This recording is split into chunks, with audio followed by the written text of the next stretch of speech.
GS paper one का जो part one है आर्ट एंड कल्चर का, हिस्ट्री का, वो ऑलमोस्ट कवर हो चुका है।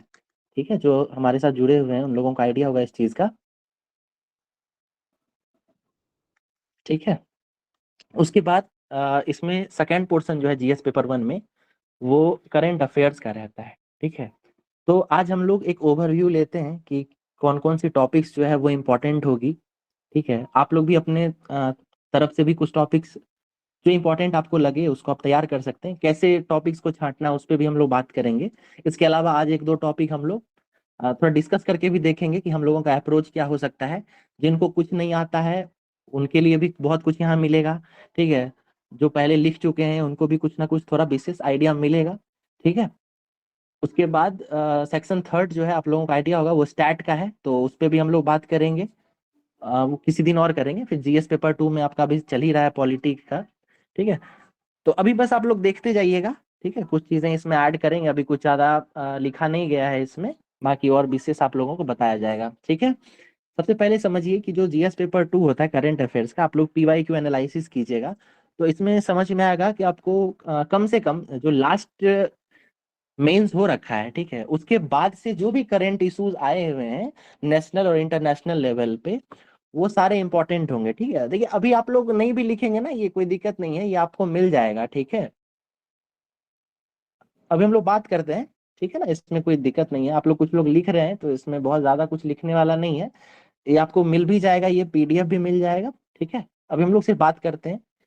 ठीक है ना, तो ये समझिए इस बात को कि जो 69th के बाद जो एग्जाम हुआ है उसके बाद से एक साल के अंदर जो भी करंट इश्यूज रहे हैं नेशनल इंटरनेशनल लेवल पे, वो सब हमारे लिए इम्पोर्टेंट हो जाता है। ठीक है, नेशनल लेवल पे जो हुआ है उसमें आप गौर करेंगे पीवाई क्यू में, तो दो प्रकृति के क्वेश्चंस रहते हैं। एक होता है जो भी इम्पोर्टेंट जो ऑर्गेनाइजेशंस है उससे जुड़ा हुआ सवाल रहता है। ठीक है, जैसे इंपॉर्टेंट में आप गौर कीजिएगा कि यूनाइटेड नेशन से जुड़ा हुआ सवाल है।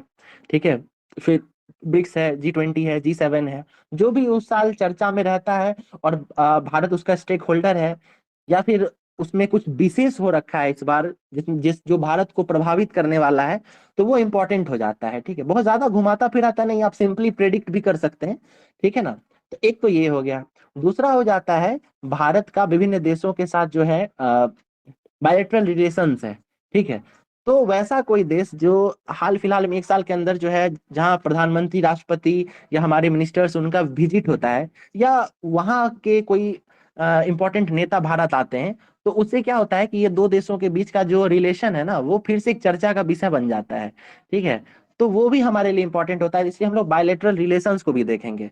ठीक है, ये दो टॉपिक हो गया। बायलैटरल रिलेशन को समझने से पहले आपको ये समझना पड़ेगा कि कोई भी दो देशों के बीच जो रिलेशन बनता है, भारत किन किन प्रमुख जो कहते हैं क्या क्या प्रमुख बिंदु है जिसके आधार पे भारत जो है किसी देश के साथ रिलेशन बनाता है ना। ऐतिहासिक तौर पर आप गौर करेंगे, आप लोगों को आइडिया भी होगा कि हमारा जो विदेश नीति है, अगर आप उसको सूक्ष्मता के साथ उसका विश्लेषण करेंगे, ठीक है, तो आप पाएंगे कि 1947 के बाद या उससे पहले ही अगर कहें तो जवाहरलाल नेहरू के टाइम से ही जो है जो एक विदेश नीति की परंपरा चली है, कहीं ना कहीं हमारे जितने भी प्रधानमंत्री या हमारे जितने भी देश के अध्यक्ष हुए हैं वो उसी रास्ते को अपनाते हैं। ठीक है, उसमें मेन मेन कौन कौन सा आता है, तो पंचशील है, नॉन अलाइंड है कि नहीं, डेमोक्रेसी जो है भारत का, तो भारत गौर कीजिएगा कि जो डेमोक्रेटिक कंट्रीज है उनके साथ भारत का एक अलग रहता है ना उनका रिलेशन। तो इस तरीके से पहले देखेंगे हमारे जो विदेश नीति है उसका बेस क्या क्या है, पंचशील हो गया, नॉन अलाइंड हो गया, डॉक्ट्रिन उसका है गुजराल की डॉक्ट्रिन है, या फिर ब्रदरहुड नेबरहुड फर्स्ट पॉलिसी है। ठीक है, लुक ईस्ट एक्ट वेस्ट, इस तरीके का जो पॉलिसी है, इन सब को देखेंगे पहले हम लोग, ये विदेश नीति पे चर्चा करेंगे। फिर अलग अलग देशों के साथ जो रिलेशन रहा है, जैसे गौर कीजिएगा कि इस बार प्रधानमंत्री की यूक्रेन में यात्रा हुई है। ठीक है, 45 वर्षों के बाद कोई प्रधानमंत्री यूक्रेन की तरफ गए, या पहले ऐसे प्रधानमंत्री हैं जो यूक्रेन गए हैं। ठीक है, तो ये इंपॉर्टेंट हो जाता है। उसके बाद आप गौर करेंगे कि बांग्लादेश के साथ भारत का जो रिलेशन है वो काफी चर्चा में रहा है। एक तो शेख हसीना भारत आई थी उसकी वजह से, और बाद में क्या हुआ है कि वहां पे सत्ता परिवर्तन हो गया है। ठीक है, इंग्लिश में इसको कू कहते हैं। तो ये हो गया है, उसके कारण भारत पे क्या क्या असर पड़ सकता है, ये भी बहुत इंपॉर्टेंट हो गया। और मेरा मानना है कि ये निश्चित है कि आपको ये क्वेश्चन मिल ही जाएगा। ठीक है, उसके बाद और गौर कीजिएगा तो प्रधानमंत्री जो है वो क्वाड के लिए गए हुए, अलग अलग ऑर्गेनाइजेशंस के लिए गए हुए हैं, जिसमें G20 के लिए गए थे, क्वाड के लिए गए थे, इस बार आसियान के लिए गए हुए थे, है ना। बताइए आसियान के लिए कहाँ गए हुए थे? लाओस। Laos, Vietnam. बिल्कुल बिल्कुल। अब देखिए जब वियतनाम वहां है। गए थे, जी जी, तो आप गौर कीजिएगा कि लाओस तो गए थे, लेकिन इसके अलावा सिंगापुर गए हैं। सिंगापुर से पहले देखिए एक देश की यात्रा पे पहली बार गए हैं, कौन सा देश था वो बताइए? Brunei. Singapore, Brunei. Brunei, Brunei. बिल्कुल बिल्कुल, है ना। ब्रुनई। तो पहली बार वहां गए हैं, तो ये सब हमारे लिए इंपॉर्टेंट हो जाता है। तो जब हम लोग बायलैटरल रिलेशंस देखेंगे तो इन सब चीजों पे ध्यान देंगे। इसके अलावा आप गौर करेंगे कि इस बार हमारी राष्ट्रपति हैं, वो भी कई देशों की यात्रा पर निकली थी, ठीक है, जो ज्यादा चर्चा में नहीं रहता है, लेकिन यहाँ से भी प्रश्न अफ्रीका बनने के की देश संभावना, गए थे। बिल्कुल, है ना। तो इसका भी हम लोग चर्चा करेंगे। 2 बार ये निकली हैं अलग अलग देशों की यात्रा पे, ठीक है, तो इसका चर्चा करेंगे। ठीक है, ये हो गया national event, sorry international event. इसके अलावा इंटरनेशनल में आप कुछ चीजें पारंपरिक तौर पे चली आ रही हैं, जैसे यूएनओ में भारत की जो स्थायी प्रतिनिधित्व है, उसके लिए क्या प्रयास किए जाने चाहिए, या फिर इस तरीके से पूछ देगा कि भारत जो है क्या अब उसमें स्थायी जो मेंबरशिप है उसको प्राप्त करने का हकदार है कि नहीं, तो आप इसके लिए दलील अपना रखेंगे। ठीक है, ये कॉन्वेंशनल आप गौर करेंगे कि पहले इस तरह का सवाल हर दूसरे तीसरे वर्ष पूछ ही देता था, तो हम लोग इसके लिए भी तैयार होके जाएंगे। ठीक है, ये हो गया इंटरनेशनल में। इसके बाद इंटरनेशनल में कुछ इवेंट्स भी चर्चा में रहते हैं, जैसे यहाँ पे लिखा हुआ है हमास इजराइल वॉर है, भारत बांग्लादेश, इस पे हम लोग चर्चा कर चुके हैं। ठीक है, अभी देखिए कैलिफोर्निया में जो आग लग गया था, ठीक है, ये भी काफी चर्चा में रहा है। इससे पहले आप याद करेंगे कि एक बार ऑस्ट्रेलिया में आग लग गया था, तो उससे जुड़ा हुआ सवाल पूछा गया था, है कि नहीं। तो इस बार जो यस। है, जी, तो इस बार जो है हमको ये कैलिफोर्निया का जो आग वाला सिचुएशन हो गया है, उस पे हम लोग चर्चा करेंगे।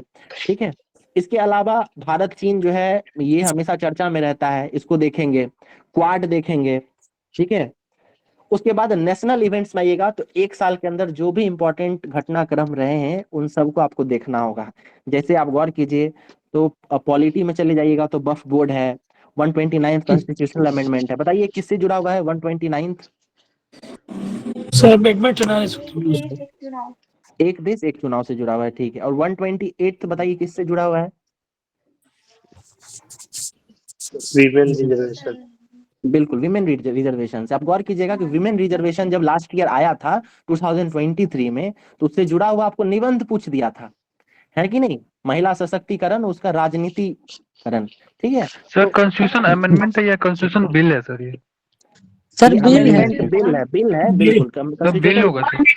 बिल्कुल बिल्कुल बिल के बारे में बात कर रहे हैं ना, एक्ट तो ये 106 के आसपास होगा। ठीक है, हम लोग बिल की बात कर रहे हैं, ठीक है ना। उसके बाद आप गौर कीजिए इस बार जो लास्ट ईयर बजट आया था उसमें राष्ट्रीय औद्योगिक गलियारा चर्चा में रहा था। फिर न्याय संहिता जो है, इससे संभावनाएं हैं प्रश्न बनने की। ठीक है, उसके बाद और भी बहुत सारे क्वेश्चंस हैं। ठीक है, तो इन सबको हम लोगों को तैयार करना होगा। ठीक है, इंटरनेशनल लेवल पे जैसे कोलंबो सुरक्षा कॉन्क्लेव हुआ था, है ना, इस साल, उसको हम लोग देखेंगे। मिशन दिव्यास्त्र चर्चा में रहा है। उसके बाद आप गौर करिएगा कि इस साल जो है नेट के का पेपर लीक का समस्या भी चर्चा में रहा था। बिहार में भी अभी देखिए हमारा बीपीएससी का एग्जाम इसी में फंसा हुआ है, तो पेपर लीक की समस्या पे भी एक जो है मिला जुला हमारे पास कुछ होना चाहिए कंटेंट। ठीक है, उसके बाद चुनावी बॉन्ड ये चर्चा में रहा है, क्योंकि लास्ट ईयर इलेक्शन था, उससे पहले ये चर्चा में आया था, इसको आप लोग देखेंगे। फिर आप गौर कीजिएगा स्पेस टेक्नोलॉजी में चंद्रयान, फिर गगनयान हो गया।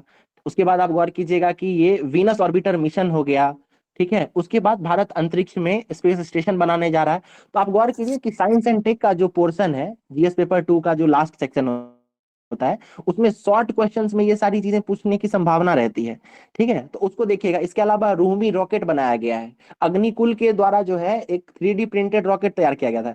यानी स्पेस टेक्नोलॉजी में प्राइवेट सेक्टर का क्या किस तरीके से एंट्री हो रहा है या उसका क्या योगदान हो सकता है, इसको भी आपको तैयार करना होगा। ठीक है, उसके बाद अंतरिक्ष स्टेशन के बारे में मैंने बात कर ही लिया है। ठीक है, तो यही मिला जुला के, इसके अलावा आप लोग अपने स्तर पे भी जो है जो भी करंट इश्यूज लगते हैं आपको इंपॉर्टेंट, वो आप लोग भी अपनी तरफ से भी कुछ तैयार करके रखिएगा। ठीक है, बाकी इसका एक प्रॉपर लिस्ट जो है आपको जल्दी ही मैनेजमेंट की तरफ से मिल जाएगा। ठीक है, तो आज हम लोग जो है किसी टॉपिक पे बात करते हैं, और टॉपिक पे पूरी तरीके से बात नहीं करेंगे, बल्कि एक एक पैटर्न जानने की कोशिश करेंगे कि किस तरीके से एक अप्रोच होना चाहिए, ठीक है। कोई भी प्रश्न आए इंटरनेशनल रिलेशन में, इंटरनेशनल ऑर्गेनाइजेशन से जुड़ा हुआ, तो उसको किस तरीके से डील कर सकते हैं उस पर हम लोग बात करेंगे, ठीक है। ओके, तो आज जो है ब्रिक्स पे चर्चा करते हैं हम लोग। ब्रिक्स के बारे में आप लोगों को पता होगा, ये कितने देशों का संगठन है बताइए। अभी तो 9 देश है सर। 9 ठीक है, 10 हो गया देश है। सर, इंडोनेशिया 10 जुड़ है। गया। इंडोनेशिया जुड़ा है लास्ट। ठीक ठीक ठीक, ओके जी जी ठीक है। तो अभी हाल में जो है समझिए कि अभी जो है 16वां ब्रिक्स शिखर सम्मेलन हुआ है, ठीक है। और ये आपको कजान में हुआ था, ठीक है। कजान कहाँ है? ब्राजील में, सॉरी रशिया में, रूस रसिया में। बिल्कुल रूस बिल्कुल रूस रशिया में, रशिया में, ठीक है। तो रशिया में, रशिया के कजान में जो है 16th ब्रिक्स का सम्मेलन हुआ है, और वहां पे कजान घोषणा पत्र साइन हुआ है। तो सिंपली है कि जिस भी जगह पे आयोजन किया जाता है सम्मेलन का, उसी के नाम पर जो है घोषणा पत्र रखा जाता है। जो इम्पोर्टेंट डिस्कशंस होते हैं उस समिट में, उसको एक फ्रेम करके और उसी को घोषणा कर दिया जाता है, ठीक है। अब सोचिए, अब मैं एक जनरलाइज बातें कर रहा हूँ, ठीक है। आप हर एक सम्मेलन की बात कीजिए, चाहे आप G20 की बात कर लीजिए, ब्रिक्स की बात कर लीजिए, इसके अलावा G7 की बात कर लीजिए, I2U2 बात कर लीजिए, क्वाड की बात कर लीजिए, कोई भी सम्मेलन ले लीजिए, ठीक है। एक जनरलाइज बात करते हैं। हमें ये बताइए कि अगर आज की दुनिया में विश्व के बड़े बड़े स्टेक होल्डर्स जो हैं, ठीक है, वैश्विक नेता जब एक जगह इकट्ठे होंगे, तो वो क्या बिंदु हो सकता है जिसपे वो लोग आपस में बात करेंगे, ठीक है। अभी प्रेजेंट वर्ल्ड में जो भी समस्याएं हैं उस पर ही बात करेंगे, ठीक है। और इसके साथ साथ आपको ये ध्यान रखना होगा कि ये मीटिंग जो है किस प्रकार की कंट्रीज के द्वारा किया जा रहा है। मतलब जैसे ब्रिक्स के बारे में बात कर रहे हैं, तो ब्रिक्स आप गौर करेंगे कि ये डेवलपिंग नेशंस का समिट है कि नहीं।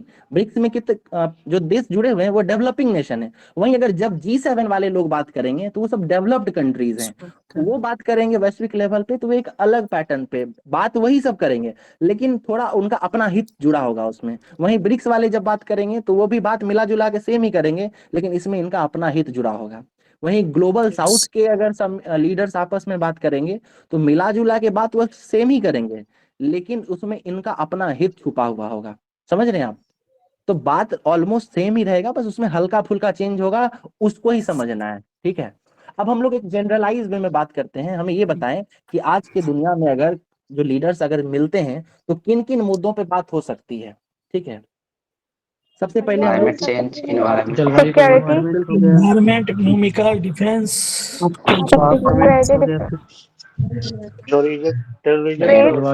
ट्रेड एंड फाइनेंस, गुजरात अच्छा।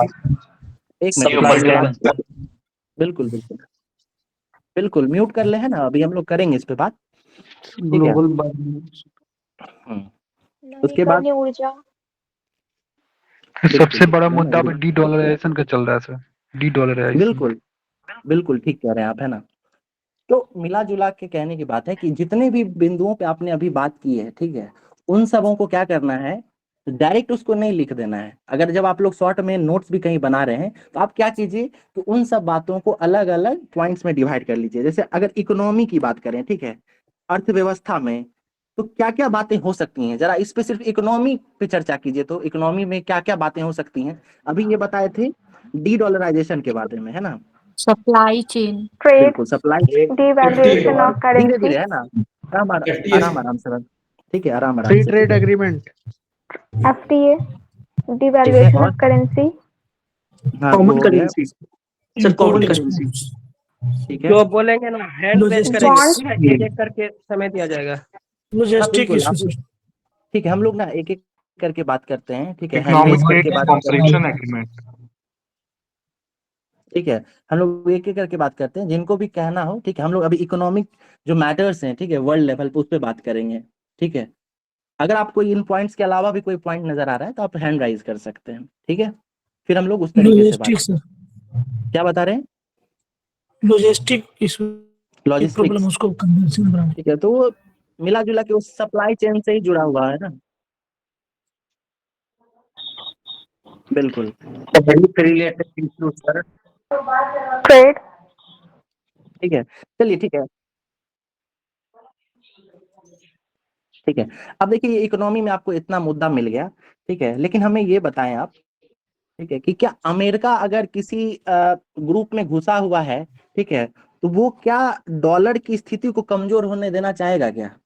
ठीक है, तो हमें ये बताएं कि अगर आप ब्रिक्स समिट की अगर बात करेंगे तो क्या आप उसमें डॉलर की स्थिति पे बात करेंगे क्या? उसमें हम लोग उल्टा बात करेंगे, है ना।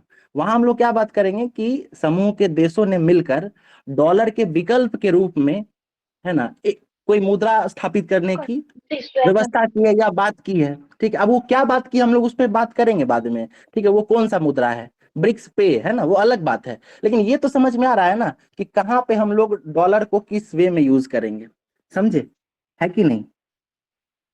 ठीक है ना। उसी तरीके से ग्लोबल वार्मिंग पे आ जाते हैं। ठीक है, अब हमें एक बात बताइए, G7 वाले जो देश होंगे जो पहले से डेवलप हो चुके हैं, ठीक है, वो उनका ग्लोबल वार्मिंग को लेकर क्या नजरिया रहेगा? ठीक है, वो चाहेंगे कि ग्लोबल वार्मिंग जो है वो धीरे धीरे खत्म हो जाए, है ना, उसके लिए वो स्ट्रिक्ट प्रोविजंस बनाने की कोशिश करेंगे। लेकिन वहीं जो डेवलपिंग नेशंस हैं जो अभी विकास कर ही रहे हैं, वो स्ट्रिक्टली ग्लोबल वार्मिंग के लिए वो प्रोविजंस नहीं ला सकते, वो फेज आउट करेंगे, वो धीरे धीरे कोशिश करेंगे, है कि नहीं? तो जब आप ब्रिक्स में और या अलग अलग जैसे G7 के बारे में बात करेंगे तो वहां आपको ये फर्क समझना पड़ेगा, है ना। उसके बाद आतंकवाद को लेकर बात करेंगे तो आतंकवाद जो है पूरे विश्व का अभी समस्या बना हुआ है, तो सब कहीं ना कहीं चर्चा करेगा तो वो आतंकवाद के खात्मे का बात करेगा ही। ठीक है, उसके अलावा जो अभी वर्तमान में इजराइल हमास का युद्ध चल रहा है, ठीक है, मिडिल ईस्ट में जो संघर्ष चल रहा है, इसके शांति के लिए बात करेगा। कोई देश ऐसा होगा या कोई संगठन ऐसा हो सकता है जो इस युद्ध को और बढ़ाने की बात करे, है ना। वो अंदर में अगर चाहता भी होगा लेकिन वैश्विक लेवल पर ऐसा बात नहीं कह सकता है। ठीक है, तो हमारे पास तीसरा मुद्दा भी है कि संगठन वाले ये बात जरूर करेंगे, है कि नहीं। इसके बाद और क्या कहा जा सकता है, आप गौर कीजिए, अगर अमेरिका है तो अमेरिका अपना जो है आप गौर करेंगे कि सेकेंड वर्ल्ड वॉर से पहले से या उसके बाद से जो दो धड़े में विश्व डिवाइड हुआ, ठीक है, तो कहीं ना कहीं अमेरिका क्या हुआ, उसमें एक विनर के रूप में आया। जब यूएसएसआर ढल गया तो अमेरिका उसका विजेता हुआ, तो विश्व क्या हुआ, यूनिपोलर हो गया, है कि नहीं। लेकिन अब जैसे जैसे बाकी देशों की इकोनॉमी बढ़ी है तो अब दुनिया क्या हो रहा है, प्लीज आप म्यूट कर लेंगे, विनीता जी हैं कोई, ठीक है, ओके। तो बिल्कुल मल्टीलैटरल वर्ल्ड की तरफ जो है बाकी देश जाना चाहेंगे, तो क्या अमेरिका चाहेगा क्या मल्टीलैटरल दुनिया बने? अमेरिका तो नहीं चाहेगा, लेकिन बाकी अगर अमेरिका के अलावा संगठन में कोई देश होगा तो वो तो चाहेगा, यानी ब्रिक्स वाले बात करेंगे, ठीक है, लेकिन जिस संगठन में अमेरिका है वहां ये बात नहीं होगा, है ना। तो आप बताएं कि क्या क्वाड में ये बात हो सकता है ना, होगा, कम हो सकता है ना, लेकिन ब्रिक्स में ये बढ़ा चढ़ा के ये बातें होंगी, है कि नहीं। तो आप ये समझिए कि जो नए स्तर से लिखना शुरू कर रहे हैं, जिनको बिल्कुल आइडिया नहीं है, वो पहले जनरलाइज चीजों को समझने का प्रयास कीजिए, है कि नहीं, कि दुनिया में भी चल क्या रहा है। ठीक है, जैसे अभी हम लोग यहाँ पे लिस्टिंग कर रहे हैं, उस तरीके से शाम में बैठिए, मतलब जब भी आपको समय मिलता है, और आप सोचने का कोशिश कीजिए। आप लोग न्यूज़पेपर पढ़ रहे होंगे, दुनिया का आपको थोड़ा अंदाजा भी होगा कि अभी हाल फिलहाल में क्या चल रहा है। आप खुद से जो है अलग अलग इश्यूज तैयार कीजिए और फिर आप गौर कीजिए कि किस संगठन में क्या बातें हो सकती हैं। ठीक है, जैसे अगर भारत G7 देशों के साथ जाके अगर सम्मेलन करता है, अगर उसको G7 के साथ अगर इनविटेशन मिलता है, तो जब वहां जाएगा वो, तो चीन के प्रति संतुलन की बात करेगा, है कि नहीं। चीन के प्रति संतुलन मतलब क्या हुआ, उसको काउंटर बैलेंस करने का कोशिश करेगा, है कि नहीं, क्योंकि चीन जो है वो अमेरिका साथ ही साथ जो जितने भी डेवलप्ड कंट्रीज हैं उनके लिए कहीं ना कहीं चुनौती के रूप में उभर के आया है कि नहीं। लेकिन वहीं अगर भारत SCO में या ब्रिक्स में जब बात करेगा तो वहां चीन के विरोध में बात नहीं कर सकता है, फिर उसको बात क्या करना पड़ेगा, जितने भी डेवलप्ड कंट्रीज हैं उनके विरोध में बात करना पड़ेगा, है कि नहीं। अब जब ये सब चीजें आप धीरे धीरे समझने लगेंगे, तब आपको ये बात जान के आश्चर्य लगेगा कि ये भारत जो है वो कैसे इन सारे देशों के साथ एक समन्वय स्थापित करके चल रहा है ना। ये एकदम अद्भुत है। भारत का जो विदेश नीति है बिल्कुल अद्भुत है कि अमेरिका के साथ भी स्थिति बना के चलना चाह रहा है, चीन के साथ भी, रूस के साथ भी, जबकि ये सब बिल्कुल डायरेक्ट अपोजिट थॉट वाले कंट्रीज हैं, है कि नहीं। तो इसको अपने अपने लेवल पे भी आप लोग समझने की कोशिश कीजिए, और जब ये समझ में आ जाएगा ना, तो आप मेरा बात मान के चलिए कि जितना भी आपको ये ऑर्गेनाइजेशन वाला सवाल होगा, अगर आपको कभी लिखने में अगर दिक्कत आती है तो सबसे ज्यादा मजा भी आपको यही लिखने में आएगा, क्योंकि आपको मेन पॉइंट्स तो पहले से मिल चुका है ना, आपको ये पढ़ने की भी जरूरत नहीं है। और इतना जब आप सोच लेंगे, इसके बाद हमारे क्लास के द्वारा मैगजीन के द्वारा या न्यूज़पेपर के द्वारा, कोई आर्टिकल के द्वारा जब आप उसको समझेंगे तो आपको एग्जैक्ट कुछ विशेष पॉइंट मिल जाएगा, एकदम एग्जैक्ट कोई टर्मिनोलॉजी मिल जाएगी, कुछ कीवर्ड्स मिल जाएंगे। जब आप उसको उसमें इंक्लूड करेंगे तो आपका नंबर ऑटोमेटिक बूस्ट कर जाएगा। ठीक है, यानी आपको सारे पॉइंट्स रटने की जरूरत नहीं है, कुछ चीजों को आप जनरलाइज वे में समझ के पहले तैयार कर लीजिए, उसके बाद कुछ कीवर्ड्स ऑटोमेटिक उस पर ऐड होते चले जाएंगे, कुछ हम बताएंगे, कुछ आप अपने तरफ से खोजेंगे। रुपेश सर क्लास लेंगे, उनका जब क्लास होगा करंट का तो बेहतरीन तरीके से वो भी रखते हैं ना। कार्तिकेयन सर जब लेते हैं तो उनका एकदम अलग अप्रोच होता है। ठीक है, तो इस तरीके से जब पढ़ेंगे तो आपका ऑटोमेटिक है कि आपका सारा मार्क्स जो है पहले जो आ रहा था उससे कहीं ना कहीं बढ़ेगा। ठीक है, समझ में आया इतना चीज? ठीक है, आप संतुष्ट हुए हमारी बातों से, है कि नहीं? Okay, yes sir. बिल्कुल, है ना। तो अब हम लोग क्या बात करेंगे, आज हम लोग सिर्फ ब्रिक्स पे बात नहीं कर रहे हैं, हम लोग बात करेंगे एक पैटर्न समझने की। ये एग्जाम्पल लिया जा रहा है ब्रिक्स, है ना, और ब्रिक्स के माध्यम से समझने की कोशिश करेंगे कि कोई भी क्वेश्चन का अप्रोच क्या होना चाहिए। ठीक है, यहीं पे मैं आपको बाकी कुछ और भी नाम लिख लेता हूँ। ठीक है, जैसे ब्रिक्स के अलावा यहाँ लिख लेते हैं G20। ठीक है, यहाँ लिख लेते हैं G20 के बाद बिल्कुल SCO ले सकते हैं। ठीक है, आसियान, नहीं क्वाड ले लेते हैं हम। ठीक है, जान के हम क्वाड लेना चाह रहे हैं ताकि ब्रिक्स और क्वाड, है ना, एक बैलेंस बना के देख सकें, है कि नहीं। G20 तो सर इसमें तो बहुत सारे G20 में अफ्रीकन यूनियन भी शामिल हुआ है, तो अभी भी नाम उसका वही है। जी बिल्कुल, उसका नाम अभी G20 है। ठीक है जी, जी सर बिल्कुल, है ना। प्लीज आप लोग, है ना, ध्यान रखें इस बात का, आपको कुछ भी कहना हो पहले हैंड रेज करें। ठीक है, फिर आपको सर परमिशन देंगे। ठीक है, तो आज हम लोग बस एक अप्रोच जानने की कोशिश कर रहे हैं। ठीक है ना, फिर उसके बाद आपको अच्छे से इसका अलग अलग क्लास मिलेगा। Sorry, QUAD। चलिए, अब अगर सोचने की बात है कि अगर ब्रिक्स के बारे में बात करेंगे और क्वाड के बारे में बात करेंगे, ठीक है, ये डेवलपिंग नेशंस का एक यूनियन है और ये डेवलप्ड नेशंस का यूनियन है जिसमें भारत भी जुड़ा हुआ है। ठीक है, अब क्वाड जो है इसमें गौर कीजिएगा कि सारे डेमोक्रेटिक कंट्रीज हैं। ठीक है, यहाँ इन चारों जो देश है, चाहे US हो गया, जापान हो गया, भारत हो गया, ऑस्ट्रेलिया हो गया, ये सब डेमोक्रेसी को एक पिलर के रूप में मान रहा है। लेकिन वहीं ब्रिक्स के कंट्रीज को ले लीजिए, क्या चीन में डेमोक्रेसी है क्या? है ना, रूस कहता है डेमोक्रेसी है, लेकिन वहां पे भी आप लोगों की स्थिति पता ही है कि नहीं।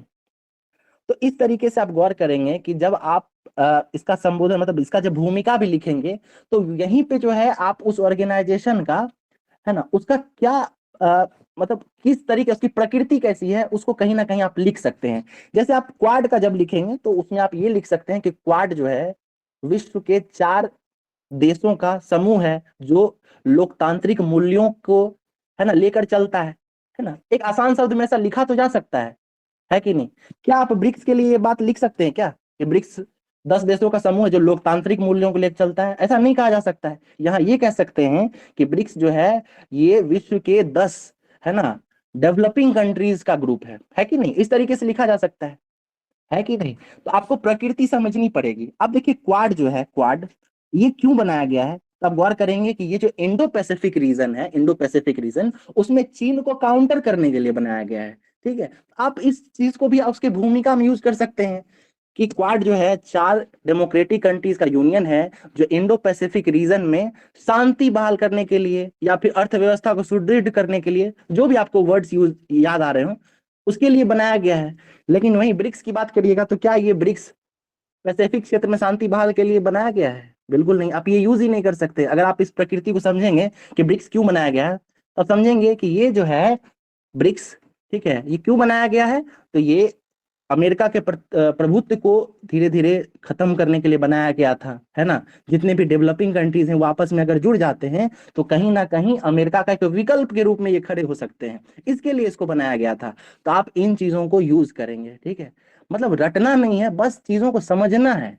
ठीक है, हल्का हल्का भी अगर जान गए उन चीजों के बारे में तो ऑटोमेटिक आप उसके लिए एक बेहतरीन भूमिका लिख सकते हैं और अच्छा आंसर वहीं से आ जाएगा। भूमिका में भी आपको बात नहीं बनाना पड़ेगा, आप सही सही चीजें ही लिखेंगे जो असलियत है उसका। ठीक है, अब क्वाड और ब्रिक्स का हम तुलना कर रहे थे, आप इनका प्रकृति समझ गए। अब जब भूमिका लिखेंगे तो वहीं पे आप अंत में एक लाइन लिख देंगे। अगर ब्रिक्स के बारे में लिखना होगा तो लिख देंगे ये कि हाल ही में ब्रिक्स का 16वां अधिवेशन रूस के शहर कजान में, है ना, हुआ था, और वह समूह के देशों ने जिसके लिए कजान घोषणा पत्र पर अपनी सहमति जाहिर की। ठीक है। वहीं अगर आप क्वाड के बारे में बात कीजिएगा तो उसी में लास्ट में ये लाइन जोड़िएगा कि क्वाड देशों का छठा वार्षिक सम्मेलन जो है, या द्विवार्षिक सम्मेलन, ये अमेरिका के शहर विल्मिंगटन में हुआ था, है कि नहीं। तो इस तरीके से आपका भूमिका तैयार हो जाएगा। अब वही पर अगर आपको वर्ल्ड मैप बनाने का अगर थोड़ा भी प्रैक्टिस है, ठीक है, अगर वर्ल्ड मैप बनाने का प्रैक्टिस है तो आप मैप बना सकते हैं। ठीक है। अब जैसे क्वाड है, ठीक है, तो क्वाड के लिए लोग बहुत सारा पैटर्न फॉलो कर सकते हैं। ठीक है। क्वाड में आपको पता है कि सिंपल 4 देश है, तो इस तरीके से सिंपली 4 देश बना सकते हैं। इधर जापान, इधर ऑस्ट्रेलिया, इधर यूएस और इधर भारत दिखा सकते हैं। लेकिन बेस्ट तो ये होगा कि अगर आपको वर्ल्ड का मैप बनाने आता हो, ठीक है, मैं आपको वर्ल्ड का मैप बनाना भी समझा दूंगा, सिखा दूंगा। ठीक है। बहुत लोगों को आता भी होगा, लेकिन वर्ल्ड का मैप भी बनाना आप लोगों को आना चाहिए। वहीं अगर ब्रिक्स की बात करेंगे तो वो भूमिका देने के बाद ब्रिक्स कंट्रीज का आप वर्ल्ड का मैप जैसे ही बना देंगे, ठीक है, तो आपको क्या होगा कि वही बोनस मिलेगा इन चीजों से। ठीक है ना। तुरंत आप ब्रिक्स का मैप बना दीजिए। ये दूसरा पहलू हो गया। मैप बनाने के बाद उसमें आप कंट्रीज दर्शा भी दें। और देखिए तीसरा चीज क्या करना है, अब वहां पे आपको पॉइंट में लिखते हैं तो पॉइंट में, और नहीं तो अगर आप शब्दों में लिख रहे हैं, पैराग्राफ में लिख रहे हैं, तो आप उसमें लिखेंगे कि अगर ब्रिक्स पे लिख रहे हैं तो लिखेंगे कि ब्रिक्स की वर्तमान प्रासंगिकता, या क्या हो रहा है ये,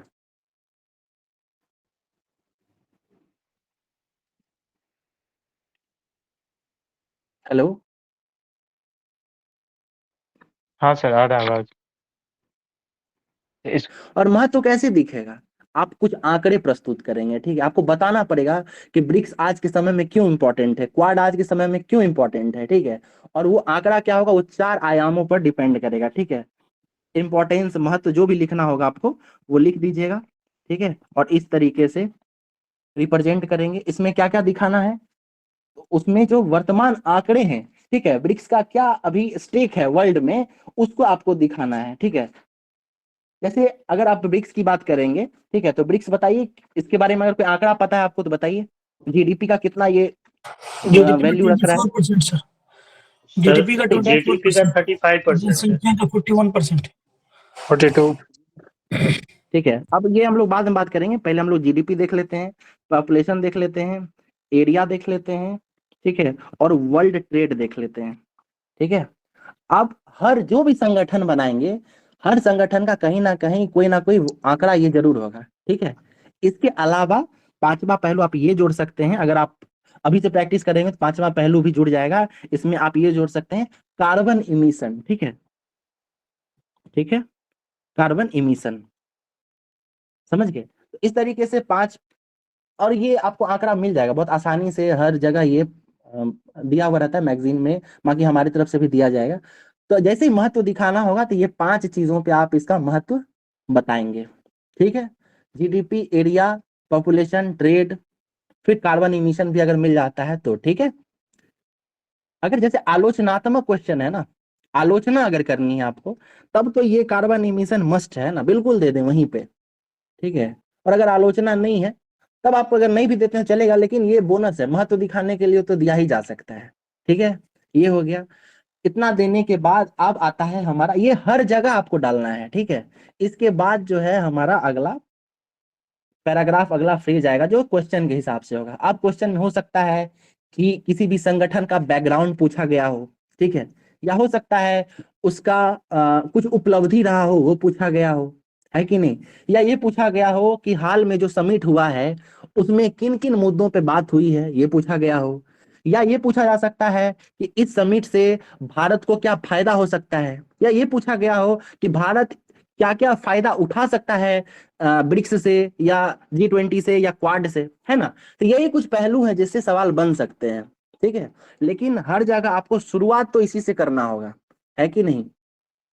शुरू में आप ये सारी चीजें दे देते हैं तो आपका जो है यहीं पे 8-10 नंबर के लिए तो आप, है ना, तैयार हो गए। यहाँ से 10 नंबर मिल जाएगा आराम से।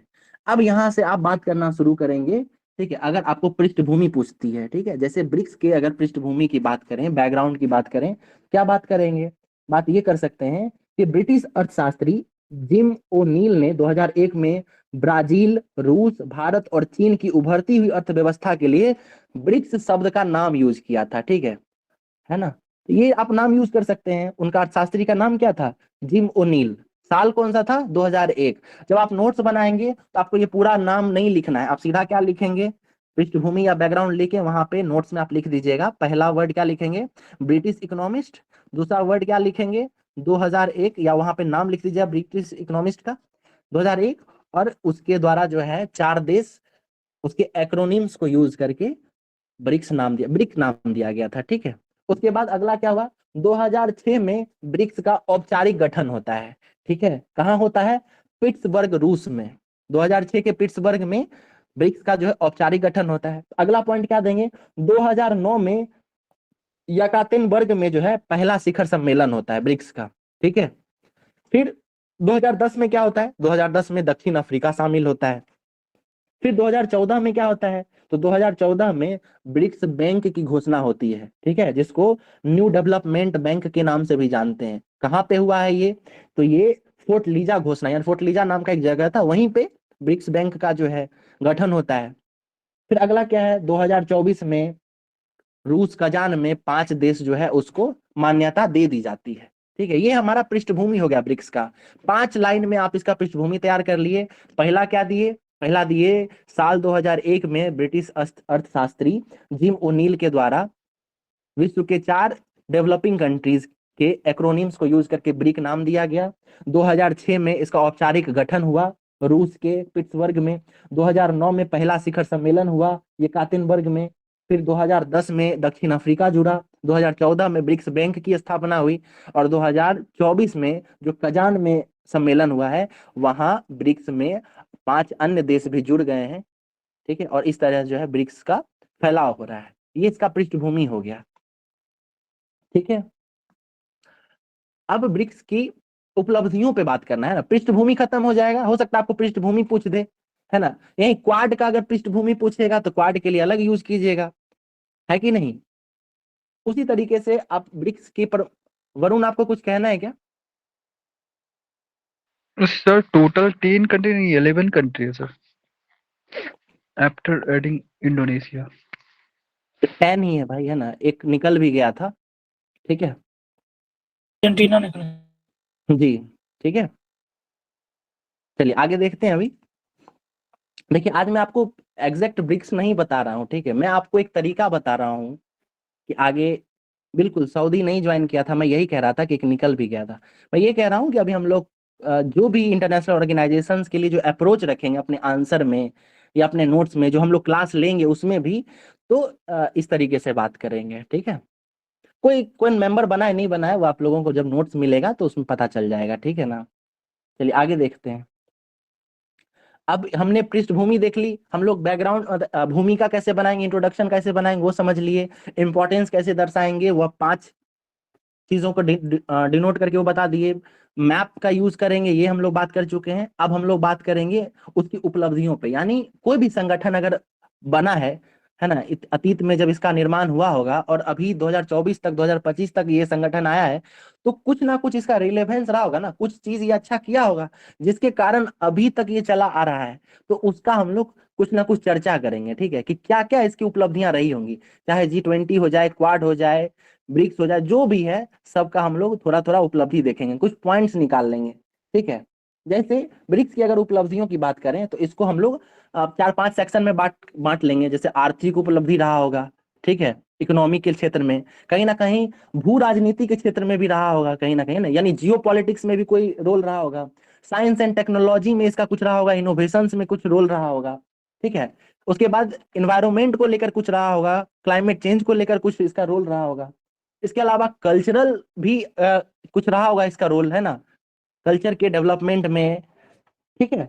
उसके बाद सुरक्षा को लेकर इसका कोई कुछ रोल रहा होगा। तो इस तरीके से 5-6 अलग अलग हम लोग पहले सब हेडिंग बना लेंगे, और उसमें फिर क्या क्या उपलब्धियां रही होंगी कुछ याद आ जाए तो उसको जोड़ते चले जाएंगे, ठीक है।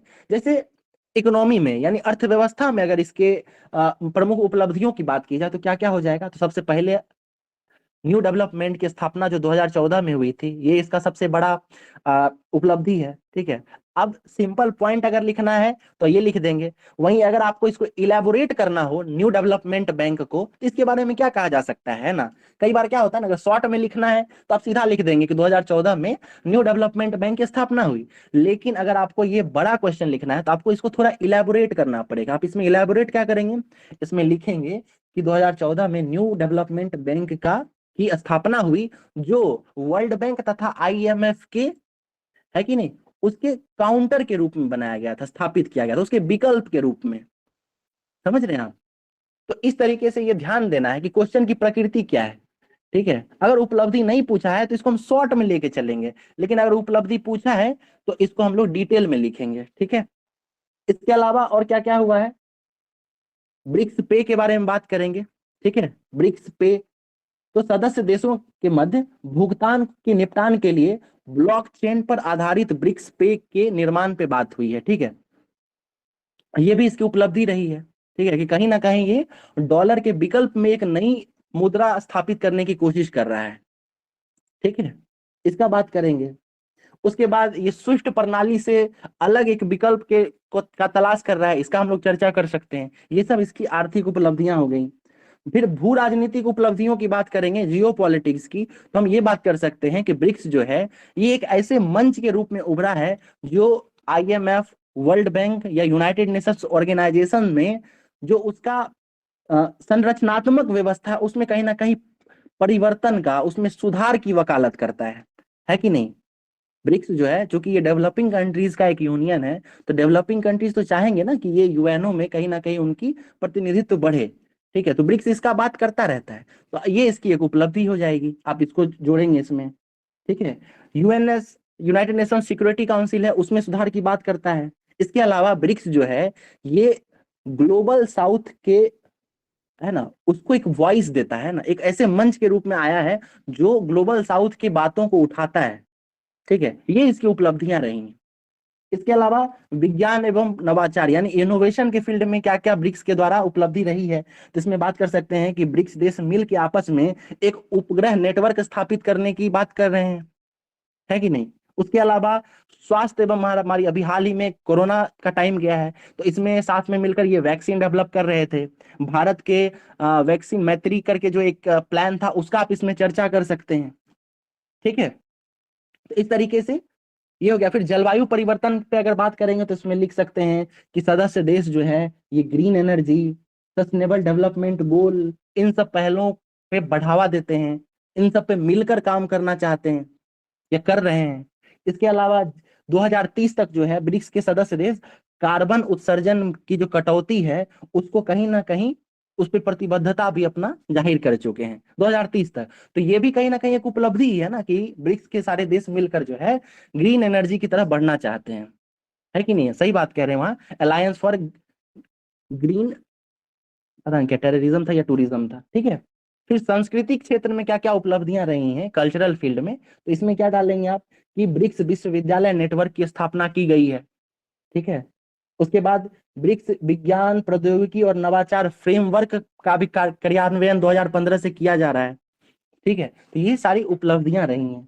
सुरक्षा के क्षेत्र में बात कीजिएगा तो 14वां जो समिट हुआ था ब्रिक्स का 2022 में, इसमें जो है अंतर्राष्ट्रीय आतंकवाद पर व्यापक अभिसमय, ठीक है, इसको लेकर जो एक फ्रेमवर्क बना था, इस पे सदस्य देशों ने अपनी सहमति जाहिर की थी, यानी आतंकवाद को काउंटर करने के लिए भी ये लोग बात किए हैं। ठीक है, तो ये सारी चीजें जो है ब्रिक्स की उपलब्धियां रही हैं। इसी तरीके से G20 की उपलब्धि की बात होगी तो वो हम लोग ढूंढेंगे, है कि नहीं, कि वो क्या क्या शुरू से अभी तक किया है। उसी तरीके से क्वाड शुरू से लेकर अभी तक क्या किया है ना, ये उसकी उपलब्धियां हैं। उसके बाद वर्तमान समय में ब्रिक्स की क्या प्रासंगिकता है, तो ये जो शुरू से करते आ रहा है उसी में कुछ पॉइंट अगर आप जोड़ते चले जाते हैं तो वही उसकी प्रासंगिकता भी हो जाएगी। प्रासंगिकता क्या हो जाएगी, कह देंगे कि ब्रिक्स जो है वो आज भी एक ऐसे मंच के रूप में उभरा है जो यूनाइटेड नेशंस में, यूएनएचएससी में, वहां पे सुधार की बात कर रहा है। तो इसलिए ये प्रासंगिक है ना, क्योंकि अभी भी ये बात कर ही रहा है कि नहीं। इस तरीके से उसके बाद आतंकवाद के लिए ये अपनी बात प्रतिबद्धता जाहिर करता है, ये भी एक उसका प्रासंगिकता है। ठीक है, तो इस तरीके से आप कुछ पॉइंट जोड़ेंगे तो ये प्रासंगिकता अभी आपकी बन जाएगी। अब जो है हम लोग बात करेंगे कि ब्रिक्स के समक्ष चुनौती क्या क्या है। ठीक है, लास्ट पॉइंट यही होगा ना कि ब्रिक्स तो ठीक है, इसकी उपलब्धियां रही हैं, प्रासंगिक भी है, लेकिन क्या उसके सामने कुछ चुनौती भी है, क्या कुछ प्रॉब्लम्स भी रहे हैं क्या ब्रिक्स को लेकर, तो उसमें क्या क्या बात हो सकती है। सबसे पहला ये बात करेंगे कि ब्रिक्स के जो सदस्य देश हैं, जो 5 है, जो अब अभी वर्तमान में 10 हो गया है, सबसे बड़ा चुनौती तो यही है कि इसमें जितने भी देश हैं उन सबका जो आर्थिक हालात है वो बिल्कुल अलग अलग है। कोई बहुत डेवलप्ड है, कोई डेवलपिंग है, कोई अंडर डेवलप्ड है कि नहीं। जैसे भारत डेवलपिंग में है, साउथ अफ्रीका जो है रिसोर्स बेस्ड डेवलपिंग कंट्री है, रिसोर्स है लेकिन अभी पूरी तरह से उसको एक्सप्लॉइट नहीं किया गया है। ठीक है, तो ये जितने भी देश हैं उन सबका जो आर्थिक स्थिति है वो अलग अलग है। G7 के साथ ये समस्या नहीं है। G7 में जितने भी देश हैं वो सारे डेवलप्ड कंट्रीज हैं, तो वो जब कोई भी नीति बनाएंगे उसमें सारे देश एक साथ, है ना, एक स्वर में बात कर सकते हैं, लेकिन ब्रिक्स में ऐसा नहीं हो सकता है। ये सबसे बड़ी चुनौती आ गई आपको, है कि नहीं। समझ रहे हैं, चुनौती इसी तरीके से निकल कर। दूसरी चुनौती क्या हो सकती है, दूसरी हो सकती है भू राजनीतिक मतभेद। मतलब क्या है कि जितने भी ब्रिक्स के देश हैं उसका कहीं ना कहीं क्या हो रहा है, आपस में ही कुछ ना कुछ समस्या है। जैसे भारत और चीन का सीमा विवाद है, समझ रहे हैं इस बात को, भारत और चीन का सीमा विवाद है। तो एक तरफ ये अपना विवाद कैसे सुलझाएगा और एक मंच पे कैसे आएगा, ये सबसे बड़ी समस्या है। दूसरा क्या है, यहाँ पे आप गौर करेंगे कि हाल में ईरान जुड़ा है और सऊदी जुड़ने वाला है कि नहीं, या जुड़ चुका है। तो अब इन दोनों का भी तो आपस में समस्या है।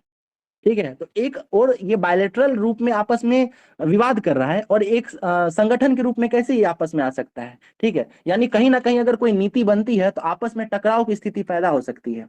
ठीक है, तो इसलिए ये दूसरी चुनौती है। तीसरा क्या हो सकता है, ब्रिक्स में जो देश हैं, ठीक है, डेवलपिंग कंट्रीज, उनका यूएसए को लेकर जो है ना, अमेरिका को लेकर, यूएनओ के लेकर अलग अलग मान्यताएं हैं। ठीक है, जैसे भारत है उसका यूएसओ को लेकर जो है एक अलग, है ना, अलग उसका रिलेशन है। वहीं चीन का एक अलग होगा, रूस का एकदम अलग है। समझ रहे हैं आप, इस तरीके से ईरान का बिल्कुल अलग है, सऊदी कहीं ना कहीं थोड़ा सपोर्ट कर देता है। तो ये भी एक समस्या है कि नहीं, कि सारे देश एक मत नहीं हो पा रहे हैं, ये बड़ी चुनौती है। और क्या है, अब आपने न्यू डेवलपमेंट बैंक की बात की थी, न्यू डेवलपमेंट बैंक के कारण भी कुछ चुनौती आ गई है। क्या चुनौती है कि न्यू डेवलपमेंट बैंक को आईएमएफ और वर्ल्ड बैंक इसके एक विकल्प के रूप में बनाया गया था, लेकिन सबसे बड़ी समस्या ये है कि अभी भी न्यू डेवलपमेंट बैंक के पास वित्त की कमी है, पैसा ही नहीं है, लोन कैसे देगा। आईएमएफ के पास तो बहुत पैसा है, अब आप उसके विकल्प के रूप में लाए थे लेकिन पैसा ही नहीं है, तो ये भी एक चुनौती है भाई।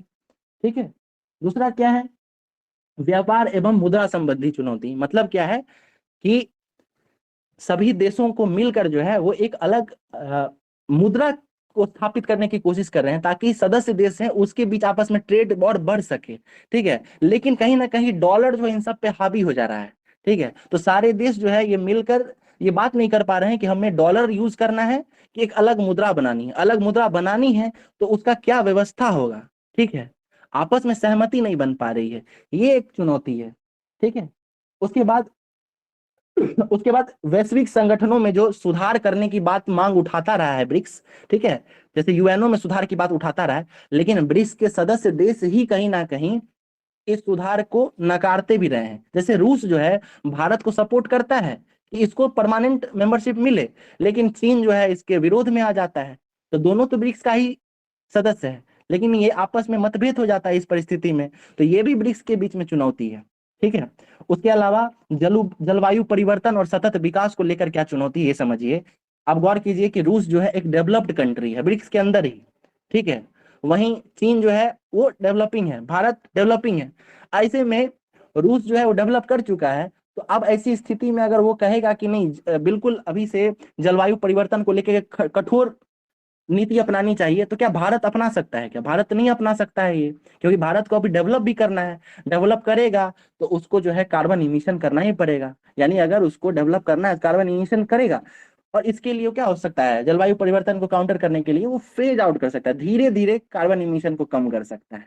ठीक है, तो ये भी एक बड़ी चुनौती है।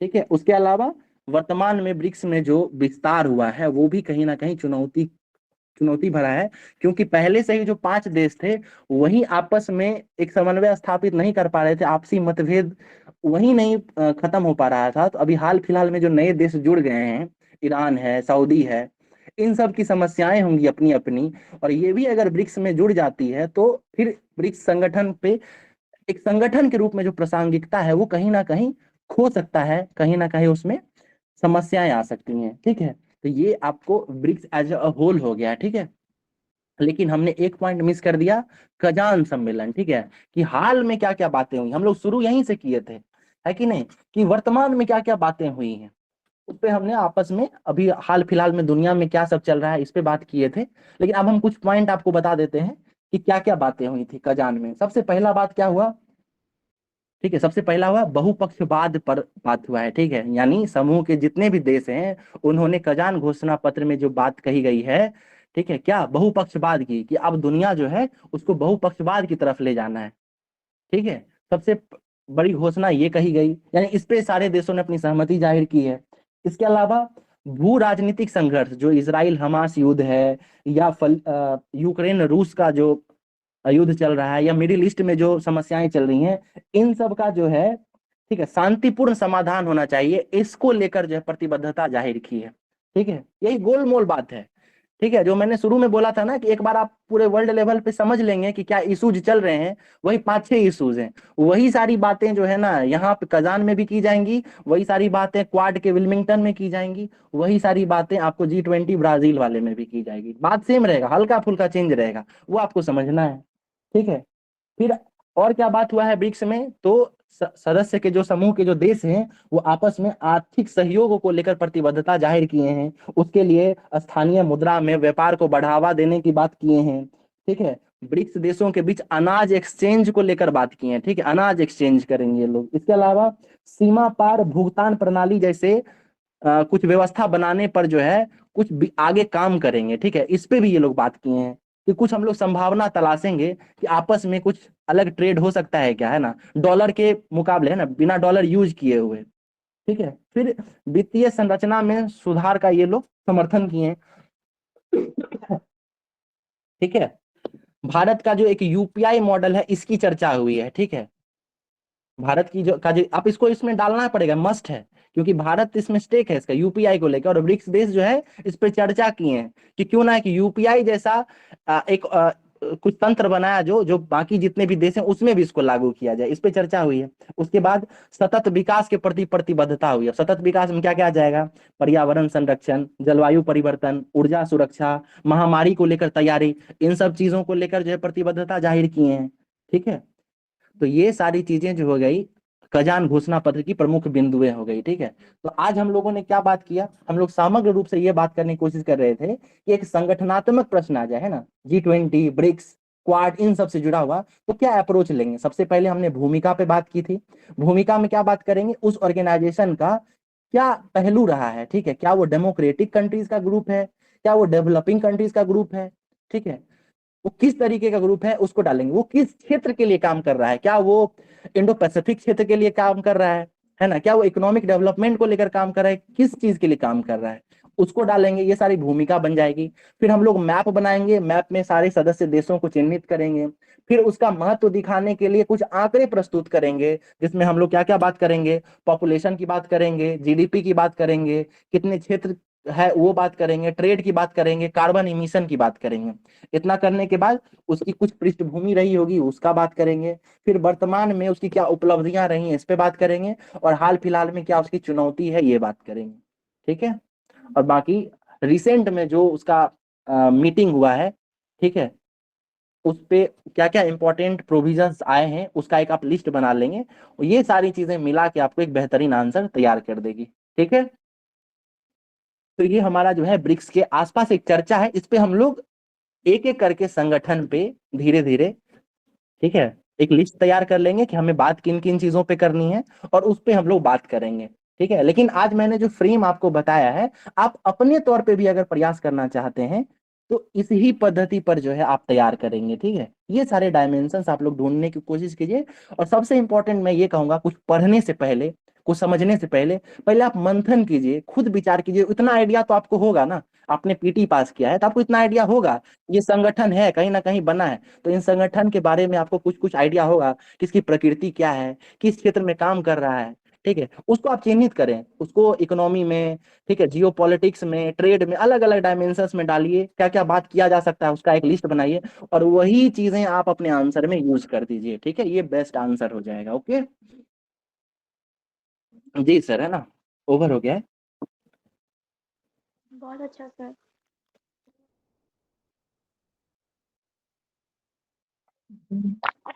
जी सर, पूरा फ्रेम समझ में आ गया। इम्पोर्टेंट है relevant। जी सर।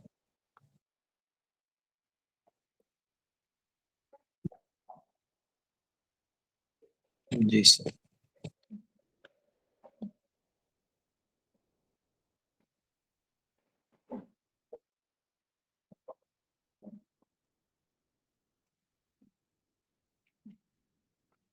बताइए कि आप लोगों में से अभी 85 के आसपास लोग जुड़े हुए हैं, कोई वैसे थे जिनको संगठन से या इंटरनेशनल रिलेशन से जुड़ा हुआ सवाल लिखने में दिक्कत होता था, ये समझ में ही नहीं आता था, ठीक है, और अभी जो है कुछ बदलाव आया हो, कुछ अप्रोच समझ में आया हो, है कि नहीं?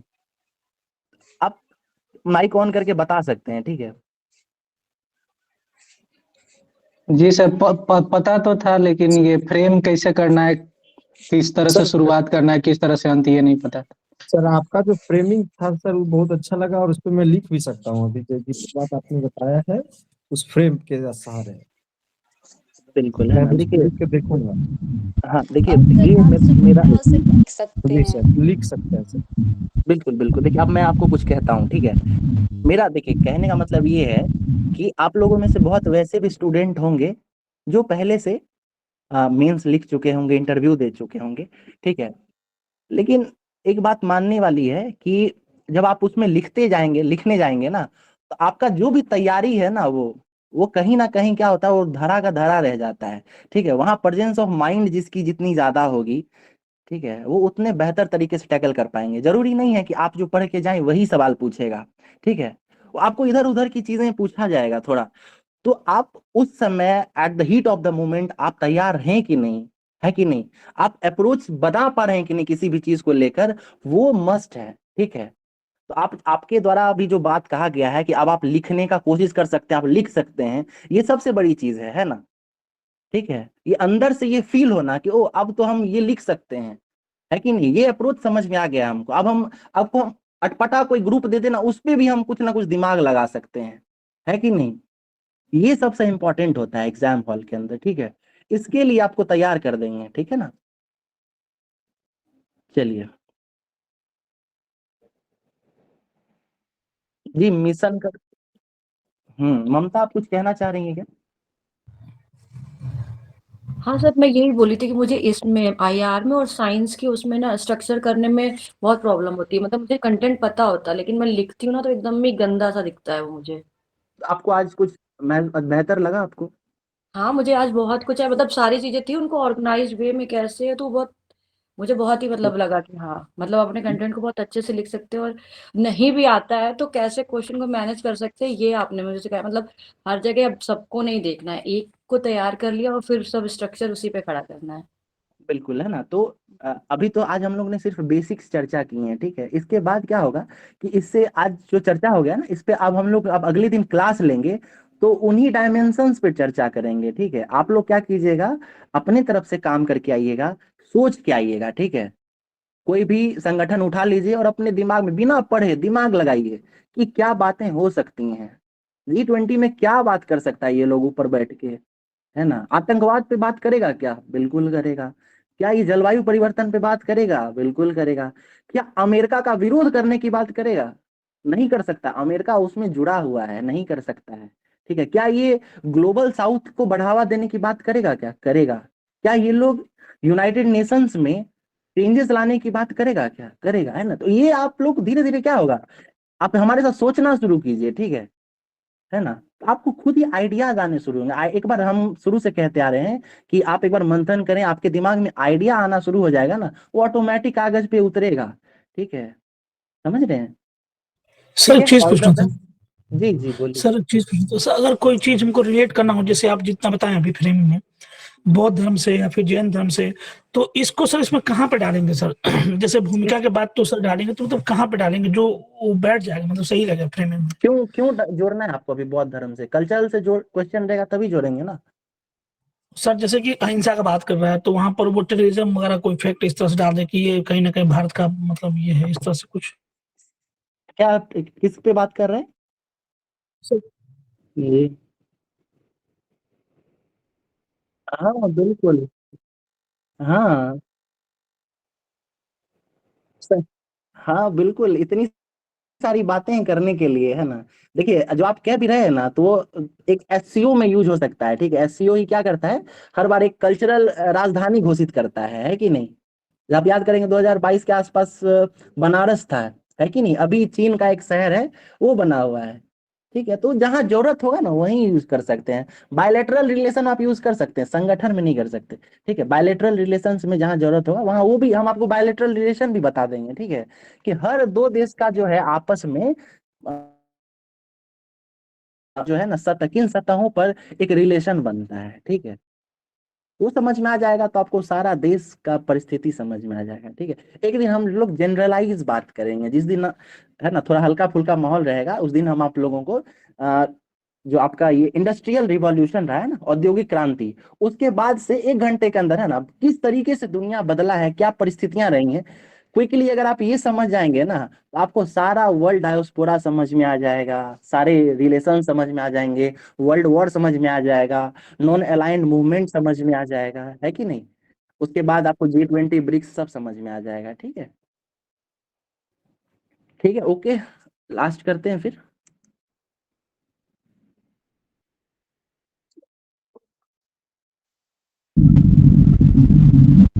इस वाली स्क्रिप्ट को लेके जो मतलब चल रहा तमिलनाडु का, उसको क्या अप्रोच होना है, उसकी क्या अप्रोच होनी चाहिए? उस पे करेंगे बात हम लोग। ठीक है, उस पे यही अप्रोच हो सकता है कि आप पहले समझिए कि तमिलनाडु के लिए वो इतना इंपॉर्टेंट क्यों है। ठीक है, तमिलनाडु के लिए इंडस वैली स्क्रिप्ट इसलिए इंपॉर्टेंट है कि जो साउथ के स्टेट्स हैं वो हमेशा से ये वकालत करते रहे हैं कि संस्कृत और जो तमिल उनकी मातृभाषा है, ठीक है, उसमें वो हमेशा ये बताना चाहते हैं कि तमिल जो है उसकी प्रधानता रही है। ठीक है, और वो इंडस वैली पे अगर रिसर्च करके ये पता लगा लेते हैं कि सही में तमिल जो है वो इंडस वैली की सिविलाइजेशन से भी पुरानी है या कहीं ना कहीं उससे जुड़ी हुई है, तो वो ये बात स्थापित कर देंगे कि संस्कृत से पुरानी है उनकी लैंग्वेज। ठीक है, बस यही उसका मामला है। ठीक है, अब इसके इसके साथ जोड़ के कुछ और पॉइंट्स जो बनेंगे वो आपको बता दिया जाएगा, लेकिन मेन पॉइंट तो यही होगा। समझ रहे हैं? ठीक है, सेटिस्फाइड है आप? बात है तो उसमें यही नॉर्थ और साउथ डिवाइड करेंगे या इसमें इक्वली की मतलब इक्विटी की बात करेंगे? देखिए बात तो ये है कि जो गवर्नमेंट है तमिलनाडु की वो चाह तो यही रही है, लेकिन जब आप अपने आंसर में लिखेंगे तो आप उसको एक बैलेंस्ड अप्रोच देने की कोशिश करेंगे, लेकिन आपको बताना तो पड़ेगा, जो वास्तविकता है वो तो बताएंगे ही। ठीक है, जी, ओके, थैंक यू सर। जी, good night sir. Okay, good night.